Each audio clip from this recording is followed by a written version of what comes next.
చూస్ country delight, live better. ఇప్పుడే country delight యాప్ని download చేసుకోండి. ప్రతి ఒక్క నిమిషం కష్టపడ్డాం, ప్రతి ఒక్క గంట కష్టపడ్డాం. 18 నెలలుగా అన్ని వ్యవస్థల్ని జవాబుదారీగా చేస్తూనే ముందుకు పోయాం. అందుకే మీరు చూస్తే ఒక పక్క సంక్షేమం సూపర్ హిట్ చేసాం, సూపర్ 6ని.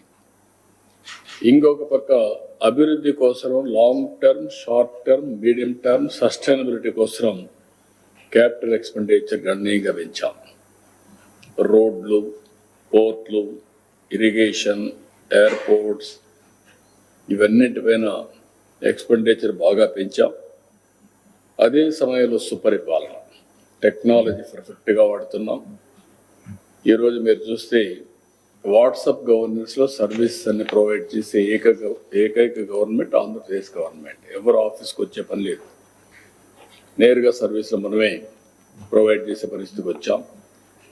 డీఫంక్ట్ అయినటువంటి స్కీమ్స్ అన్ని రివైవ్ చేశాం. కేంద్ర ప్రభుత్వం వీళ్ళు చేసినట్టు అవకతవకల్ని అరికట్టలేక కడాన సెపరేట్ అకౌంట్ ఓపెన్ చేసుకోండి, అప్పుడే మేము డబ్బులు ఇస్తాం అని సెంట్రల్లీ స్పాన్సర్డ్ స్కీమ్స్కి సెపరేట్ అకౌంట్ ఓపెన్ చేయించారు. ఆ రూల్స్ ఇక్కడ చూసి ఇంతకు దేశం అంతా పెట్టేశారు. ఇప్పుడు ఆ ఫ్లెక్సిబిలిటీ కూడా లేదు ఎవరికి. అంటే ఒక వ్యక్తులు చేసే తప్పులకి వ్యవస్థల్లో మార్పులు ఎట్ట తీసుకొస్తారనేది కేంద్రం లాంటి గవర్నమెంట్ మార్పుల కోసం అవన్నీ చేసే పరిస్థితి వచ్చింది.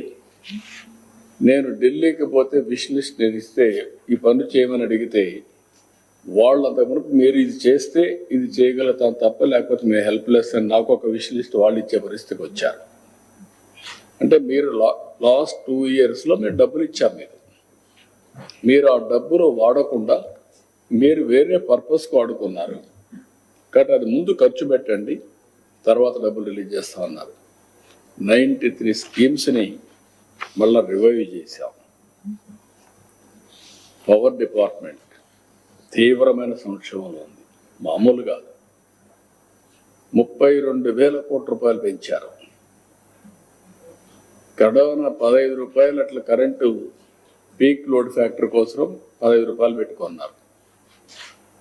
ఇంకొక పక్కన మీరు ఒకసారి చూసి నేను మొన్న కూడా పేపర్ కూడా రిలీజ్ చేశాను మీకు ఆ డీటెయిల్స్ అని. మళ్ళీ నేను పోలా ఇప్పుడు 9,000 కోట్ల రూపాయలు ఏదైతే సోలార్, విండ్, రెన్యూబుల్ ఎనర్జీస్ ఉన్నాయో వాళ్ళకు డబ్బులు పే చేశారు క్యాపిటల్ కాస్ట్ కింద. అది ఆపరేషన్ ప్రాక్టికల్ నిల్.